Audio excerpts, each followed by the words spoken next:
في كلام المجيد وأقيموا الصلاة وآتوا الزكاة واركعوا مع الراكعين آمنت بالله صدق الله العظيم إن الله وملائكته يصلون على النبي يا أيها الذين آمنوا صلوا عليه وسلموا تسليما مل کر آواز بلند پڑھیے الصلاة والسلام عليك يا رسول الله وعلى آلك وصحابك يا رحمة للعالمين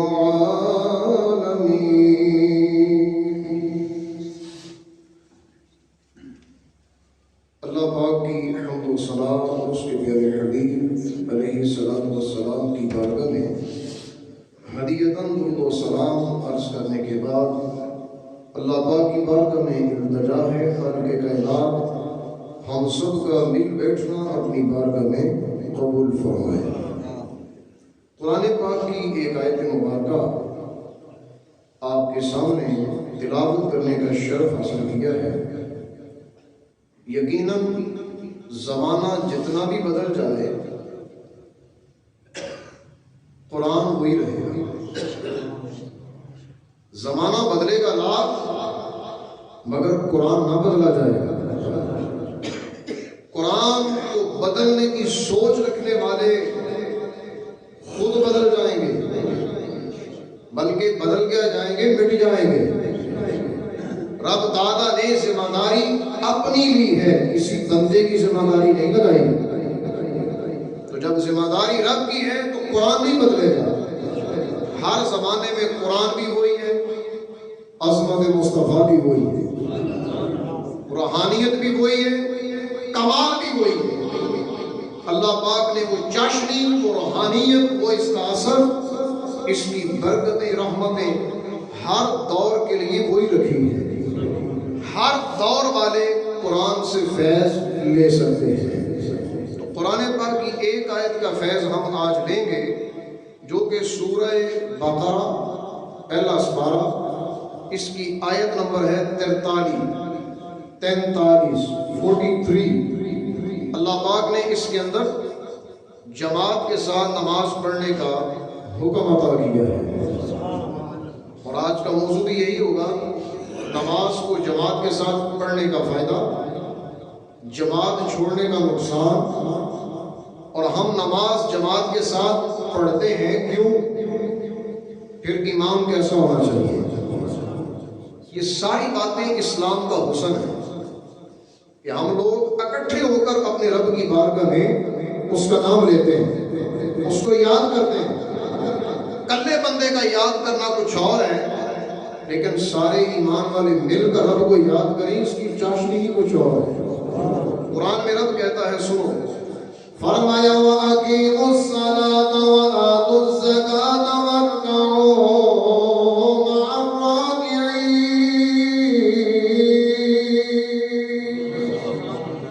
ارشاد فرمایا وَأَقِيمُوا الصَّلَاةَ، پہلا لفظ نماز قائم کرو۔ اقیمو جمع کا صیغہ، فرمایا سب لوگ نماز کو قائم رکھو۔ ذہن میں بات آ سکتی تھی کہ اکیلا بندہ بھی پڑھ لے تو ٹھیک ہے، اکٹھے ہو کر پڑھنے کے اندر گنجائش ہے، اکٹھے ہو کر بھی قائم کر لو تو پھر بھی ٹھیک ہے، اکلے پڑھ لو تو پھر بھی ٹھیک ہے۔ لیکن اللہ پاک نے مزید آگے وضاحت کر دی، فرمایا اس کی وضاحت بھی سن لو، نماز کو قائم رکھنا ہے، طریقہ یہ ہوگا وَارْكَعُوا مَعَ الرَّاكِعِينَ، رکوع کرنے والوں کے ساتھ رکوع کرو، رکوع کرنے والوں کے ساتھ رکوع کرو۔ رکوع کرنے والے جمع، رکوع کرو تم سب۔ اس کا مطلب کیا نکلا؟ سیدھا سا کہ یہاں پر اللہ پاک نے جو حکم عطا کیا ہے یہ واجب کے لیے ہے، لہذا جماعت کے ساتھ نماز پڑھنا واجب ہے ہر مسلمان عاقل پر، بالغ پر۔ جو بندہ عقل والا ہے، پاگل نہیں ہے، عقل سلامت ہے، بالغ بھی ہے، بچہ نہیں، نماز لازم ہے۔ نماز تو فرض ہو گئی لیکن جماعت کے ساتھ پڑھنا یہ واجب ہے، جماعت بھی لازم ہے۔ نماز تو الگ سے فرض ہے لیکن جماعت کے ساتھ پڑھنا یہ واجب ہے۔ اگر کوئی یہ نہیں پڑھے گا جماعت کے ساتھ تو اللہ کا بھی مجرم، میرے آقا کی بارگاہ سے بھی دور، حضور کی پسند نہیں ہے یہ، کیونکہ میرے آقا علیہ السلام اس اسلام کے سب سے پہلے امام ہیں، اسلام کے سب سے پہلے امام وہ میرے آقا ہے۔ امامت کیسے کروائی جاتی ہے، رکوع کرنے والوں کے ساتھ رکوع کیسے کیا جاتا ہے، اس کا طریقہ تو رب نے قرآن میں بیان نہیں کیا، اس کا طریقہ نہیں ہے، طریقہ مبہم رکھا، فرمایا اس کا طریقہ سیکھنا ہے تو میرے مصطفیٰ کے قدموں میں آ جاؤ، جیسے جیسے میرا نبی کرتا جائے ویسے ویسے تم قبول کر دے جاؤ۔ تو میرے آقا نے کیا کیا؟ دو باتیں، اپنا سر انور جھکایا، جیسے ہم رکوع میں جاتے ہیں، رکوع کا معنی ہوتا ہے انحناء، جھک جانا، بندہ جھک گیا پھر اس کے بعد اور زیادہ جھکتا ہے، یعنی گھٹنے بھی لگ جاتے ہیں، ہاتھ بھی لگ جاتے ہیں، پھر پیشانی بھی رکھ دیتا ہے، جس کو ہم کہتے ہیں سجدہ۔ سجدے کا مطلب بھی جھکنا، رکوع کا مطلب بھی جھکنا، لیکن اس میں کتنا جھکنا ہے یہ میرے مصطفیٰ نے بیان کیا، اور وہ کتنا تھا حضرت ام عائشہ صدیقہ فرماتی ہیں نبی پاک کا رکوع ایسا تھا کہ سرکار کی پیٹھ مبارک اور سر انور بالکل برابر ہوتا تھا، بالکل برابر، اور جب سجدہ کرتے تو فرمایا سجدے کے اندر کوہنیاں زمین سے اٹھی ہوئی ہوتی تھی، کوہنیاں زمین سے اٹھی ہوئی، پاؤں کی 10 انگلیوں کا پیٹ زمین پہ لگا ہوا، پیشانی جمی ہوئی، گھٹنے لگے ہوئے، اسی لیے میرے آقا فرماتے ہیں مجھے 7 ہڈیوں پر سجدہ کرنے کا حکم دیا گیا۔ کتنی ہڈیوں پر؟ 7 ہڈیوں۔ سجدہ تب ہوتا ہے جب 7 ہڈیاں زمین پہ لگ جائیں، 2 پاؤں کی، 2 گھٹنے کی، 2 ہاتھ کی اور 1 پیشانی کی، 7 ہڈیاں ہیں، فرمایا جب زمین پہ لگ جائیں یہ سجدہ۔ اور رکوع والی کیفیت جھکنا، اپنے ہاتھوں کو گھٹنوں تک رکھ دینا، کوہنیوں میں خم نہ ہے، لیکن سب سے پہلے امام وہ میرے مصطفیٰ ہے، پھر حضور کے بعد دوسرے امام سیدنا صدیق اکبر۔ دوسرے امام کا نام کیا ہے؟ بولیے کیا نام ہے؟ صدیق اکبر۔ صدیق اکبر کو اللہ پاک نے یہ عظمت دی کہ میرے آقا کی موجودگی میں آپ نے مصلی امامت کو سنبھالا، حضور کی موجودگی میں سرکار اپنی مبارک زندگی سے متصف تھے، ظاہری حیات سے متصف تھے، اس حالت میں مصلی امامت پہ کھڑا ہونا، اس ذمہ داری کو قبول کرنا اور یہ قوت دل کے اندر پیدا کر دینا، یہ شان حاصل ہو جانا، کمال ہے صدیق اکبر کا، شان ہے صدیق اکبر کی۔ فاروق اعظم بھی پیچھے ہیں، علی المرتضیٰ بھی پیچھے ہیں، عثمان غنی بھی پچھلی صفوں میں ہیں، اور سب ایک ہی زبان میں کہتے ہیں پیچھے اسی امام کے، سارے کہتے ہیں پیچھے اسی امام، سب نے امام مانا۔ وہ الگ بات ہے کہ آج کل کے دور میں کوئی نہیں مانتا، لیکن اس وقت سارے صحابہ نے صدیق اکبر کو اپنا امام تسلیم کیا۔ اور اب کہتے ہیں رکوع کرنے والوں کے ساتھ رکوع کرو۔ اب ذرا حدیث کی طرف چلتے ہیں، نبی پاک صلی اللہ علیہ وسلم نے ارشاد فرمایا صلاۃ الجماعت افضل من صلاۃ الفضل ب27 درجہ۔ مسلم شریف کی روایت ہے یہ، نبی پاک علیہ السلام نے فرمایا جماعت کے ساتھ نماز پڑھنا الگ نماز پڑھنے سے 27 درجے افضل ہے۔ کتنے درجے؟ 27۔ مل کے بولے کتنے درجے؟ 27۔ دوسری حدیث حضرت ابو ہریرہ راوی، نبی پاک علیہ السلام نے فرمایا صلاۃ الجماعت افضل من صلاۃ احدکم وحدہ ب25 جزءا۔ ارشاد فرمایا جماعت کے ساتھ نماز پڑھنا تمہارے اکیلے نماز پڑھنے سے 25 درجے افضل ہے۔ کتنی حدیثیں ہو گئیں؟ 2۔ تیسری نبی پاک صلی اللہ تعالی علیہ وسلم نے ارشاد فرمایا لا صلاۃ لجار المسجد الا فی المسجد۔ اگر کوئی بندہ مسجد کے پڑوس میں رہتا ہے، مسجد کے گرد و نواح میں، تو میرے آقا فرماتے ہیں اس کی نماز گھر میں نہیں ہونی چاہیے، بس اس کی نماز صرف مسجد میں ہی ہونی چاہیے، صرف اور صرف مسجد میں ہی ہونی چاہیے۔ یہ تاکید ہے میرے مصطفیٰ کی اپنے امتی کو۔ اب ہر امتی کو چاہیے اپنے گھر کو چھوڑے، اللہ کے گھر کو آباد رکھے۔ جب رب کے گھر کو آباد رکھے گا تو اس کا گھر رب خود ہی آباد کرے گا۔ تو یہ میرے آقا کی بڑی پیاری حدیث ہے، فرمایا کہ مسجد کا پڑوسی اپنے گھر میں نماز نہ پڑھے، جب بھی پڑھے مسجد میں آ کر پڑھے۔ اول تو یہ ہے جماعت کے ساتھ، جماعت نہیں ملی پھر بھی مسجد میں ہی آ کر ادا کرے۔ اب اگلی روایت حضرت ابو ہریرہ ہی اس کے راوی ہیں، ایک آدمی آیا نبی پاک کی بارگاہ میں، اعمیٰ، آنکھوں سے نظر نہیں آتا، جس کو ہم کہتے ہیں اندھا، لیکن اندھا نہیں کہیں گے کیونکہ صحابی ہے۔ صحابی رسول کو ہم اندھا کا لفظ نہیں بلکہ یوں کہیں گے نابینا، ادب سے نابینا۔ ان کا نام ہے حضرت عبداللہ بن ام مکتوم، بڑے پیارے صحابی ہیں، اور یہ وہ صحابی ہیں جو بعد میں ان کی ڈیوٹی لگی تھی فجر کی اذان کہنے کی، ہے نبینا، فجر کی اذان کہا کرتے تھے، اور حضرت بلال تہجد کی اذان کہا کرتے تھے۔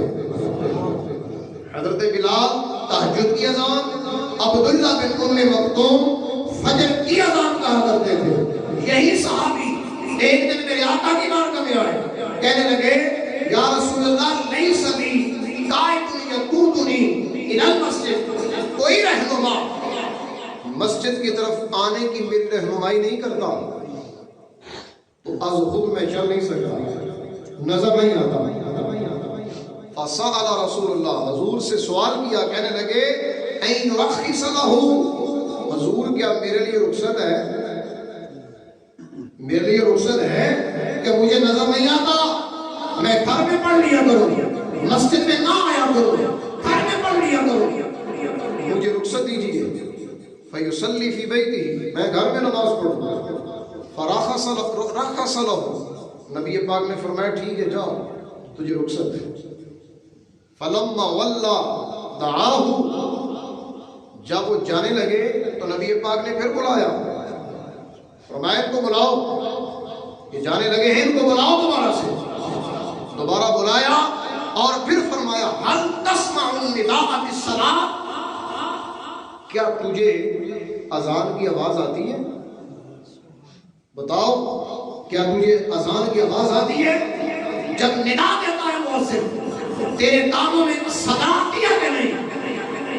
قال نعم، کہنے لگے نعم، جی ہاں حضور آواز آتی ہے، مجھے سنائی دیتا ہے، میرے کانوں تک آواز پہنچتی ہے اذان کی۔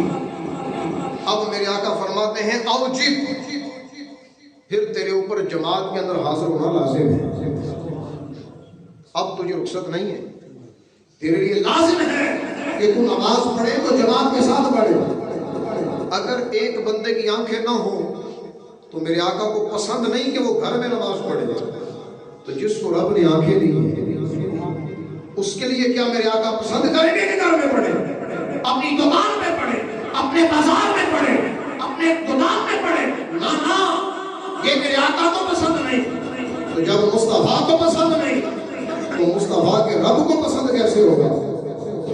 رب کی پسند تو یہ ہے ورکعوا مع الراکعین، فرمایا رکوع کرنے والوں کے ساتھ رکوع کرو۔ یہ میرے آقا علیہ السلام نے شریعت کا بڑا پیارا اصول بیان کیا، جماعت کے ساتھ نماز پڑھی جائے۔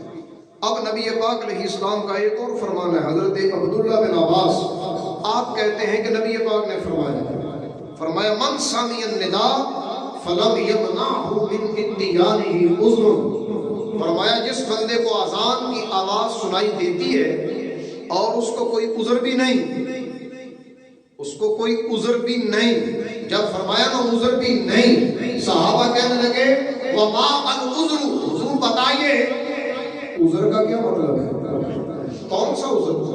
تو نبی پاک فرماتے ہیں خوف او مرض، یا تو تیری جان جانے کا خوف ہو یا تو مریض ہو جائے، یہ دو باتیں اگر تیرے اندر پائی جائیں اب تجھے جماعت کے ساتھ نماز پڑھنے میں رخصت ہے، چاہے گھر میں پڑھ لو چاہے نماز مسجد میں جماعت کے ساتھ پڑھ لو۔ کتنے رخصت ہیں؟ دو، یا بندہ مریض ہے آ نہیں سکتا، سر پھٹ رہا ہے، بندے کا بخار سے بالکل برا حال ہے، بندے کو کہہ آتی ہے بار بار، حالت عجیب ہو گئی، بیماری اتنا ہے مسجد میں نہیں آ سکتا، تو اب میرے آقا فرماتے ہیں جب تجھے رخصت ہے تو پڑھ صحیح، گھر میں پڑھ لے، پڑھ صحیح لیکن گھر میں پڑھ لے، لیکن اگر عذر بھی نہیں، مریض بھی نہیں، کوئی دشمن کا خوف بھی نہیں، کسی درندے کا خوف بھی نہیں، کوئی طوفان کا خوف بھی نہیں، کوئی مجبوری نہیں، فرمایا اس بندے کو چاہیے مسجد میں پڑھے، اگر نہیں پڑھے گا گھر میں پڑھے گا، الفاظ سننا میرے آقا کے، عذر کوئی نہیں، گھر میں جا کر بلا وجہ بغیر عذر کے گھر میں نماز پڑھتا ہے، جماعت کو چھوڑ دیتا ہے، الفاظ سنو۔ عبداللہ بن عباس کہتے ہیں میرے نبی نے فرمایا لم تقبل منہ الصلاۃ التي صلی، جو اس نے گھر میں نماز پڑھی ہے اللہ نے اس کی نماز کو قبول ہی نہیں کیا، قبول ہی نہیں کیا۔ اب ذرا میں نبی پاک کا عذر نہ بیان کر دوں کہ نبی پاک نے تو ہمارے لیے عذر کی رخصت دی ہے، عذر آ جائے تو رخصت، کیا عذر نبی پاک کو نہیں آتا؟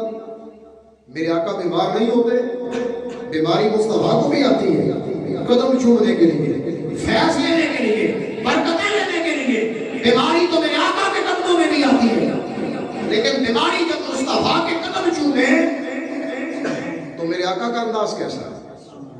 اب میں ذرا ترمذی کی حدیث پڑھ رہا ہوں، جامع ترمذی کے اندر لکھا ہے کہ نبی پاک علیہ السلام کو بیماری تشریف لائی، کثیر علالت آپ کے پاس تشریف لائی، حضرت اماں عائشہ صدیقہ اس کی راویہ ہے، آپ فرماتی ہیں کہ نبی پاک علیہ السلام نے فرمایا مرو ابا بکر، فرمایا میں تو جماعت میں حاضر نہیں ہو سکا، جماعت کا ٹائم ہے، ابو بکر صدیق کو کہو کہ امامت کرے، ابو بکر صدیق کو کہو امامت کرے۔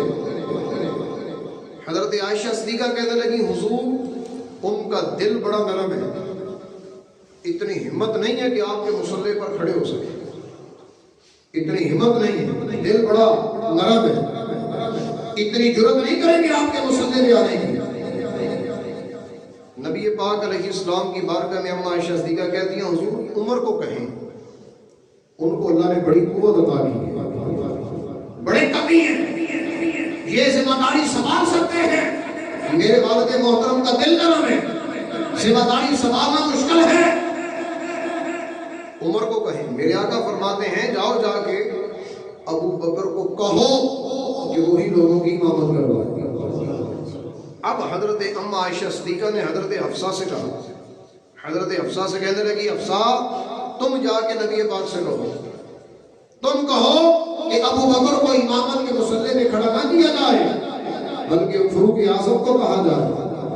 حضرت حفصہ نے آ کر فعلت ایسا ہی کہا، قال رسول اللہ۔ اب نبی پاک فرماتے ہیں تم عورتیں بھی اسی طرح ہو جس طرح حضرت یوسف علیہ السلام کی عورتیں تھیں، کہ جس طرح ان کے ساتھ وہ الفاظ بولتی تھیں اسی طرح تم بھی بار بار وہی باتیں کر رہی ہیں۔ جب میں کہہ رہا ہوں ابو بکر کو کہا جائے تو اس میں حکمت ہے، اس میں کمال ہے، اس میں کوئی کام ہے، بڑے راز پوشیدہ ہے، اسلام کی بنیاد پکی ہو جائے گی، اپنے بعد کمال کا ایک انداز مل جائے گا، مسلمانوں کو اسلام پہ چلنا آسان ہو جائے گا۔ میرے کہنے میں بڑی حکمت ہے، جاؤ جا کے ابو بکر صدیق کو کہو وہی امامت کروائے، انہی کو میرے آقا نے پسند کیا۔ اب ابو بکر صدیق رضی اللہ تعالیٰ عنہ سے کہا گیا اور آپ نے امامت فرمائی۔ اب حدیث کے اگلے الفاظ امام بخاری کے، اگلے الفاظ امام بخاری کے۔ امام بخاری کہتے ہیں کہ حضرت ابو بکر صدیق نماز پڑھا رہے تھے، صحابہ پیچھے پڑھ رہے تھے۔ ایک دن پھر ایسا ہوا، نبی پاک علیہ السلام دو بندوں کے سہارے پر کھڑے نہیں ہو سکتے تھے، دو بندوں کے سہارے پر میرے مصطفیٰ اپنے حجرے سے باہر تشریف لائے۔ حجرہ کتنی دور ہے؟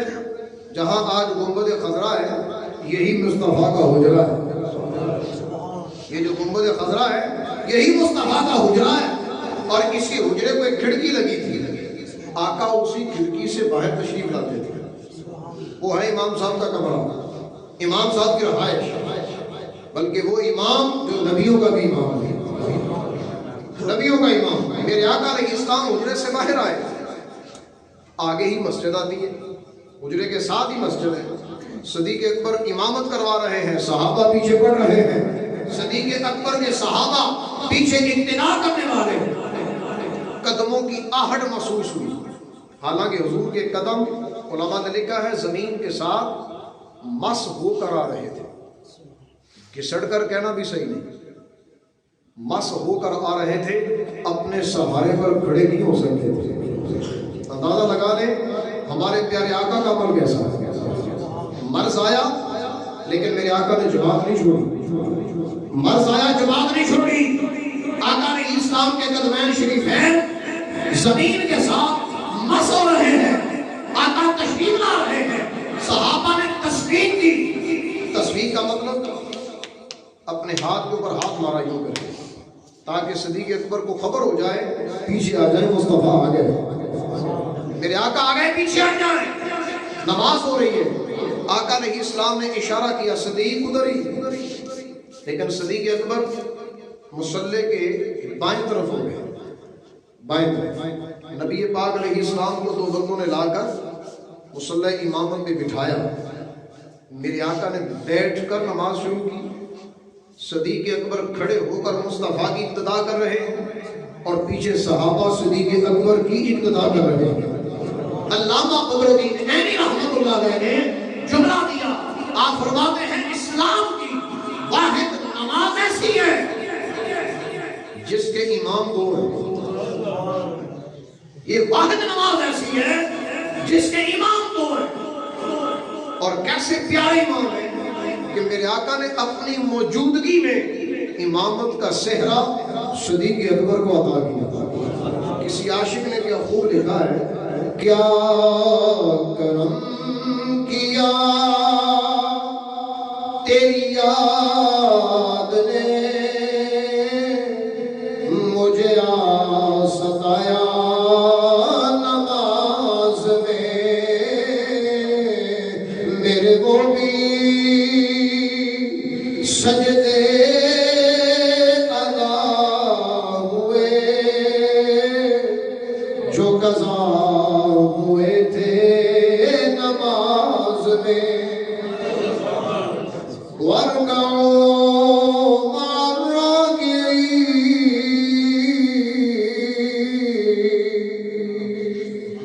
اب پتہ چلا کہ عذر اگر امتی کو آ جائے تو میرے آقا رخصت دیتے ہیں، لیکن اپنی ادا کیا ہے، اتنے مریض ہیں، اتنی عدالت ہے، لیکن پھر بھی میرے آقا نے جماعت نہیں چھوڑی، امت کو باندھ دیا، جب بھی نماز پڑھو مسجد میں آ کر جماعت سے پڑھو۔ اب آخر میں حدیث پاک بیان کرتا ہوں، اس کے بعد تو کوئی بندہ جماعت نہیں چھوڑے گا۔ میرے آقا کا دل کتنا دکھتا ہے جماعت چھوڑنے سے۔ ابو ہریرہ کہتے ہیں کہ نبی پاک نے فرمایا، میں چاہتا ہوں، میرا ارادہ ہے، دل کرتا ہے، میں اپنے پیچھے کسی کو حکم دوں کہ وہ جماعت کروائے، پھر میں لوگوں کو کہوں کہ لکڑیاں کٹھی کرو،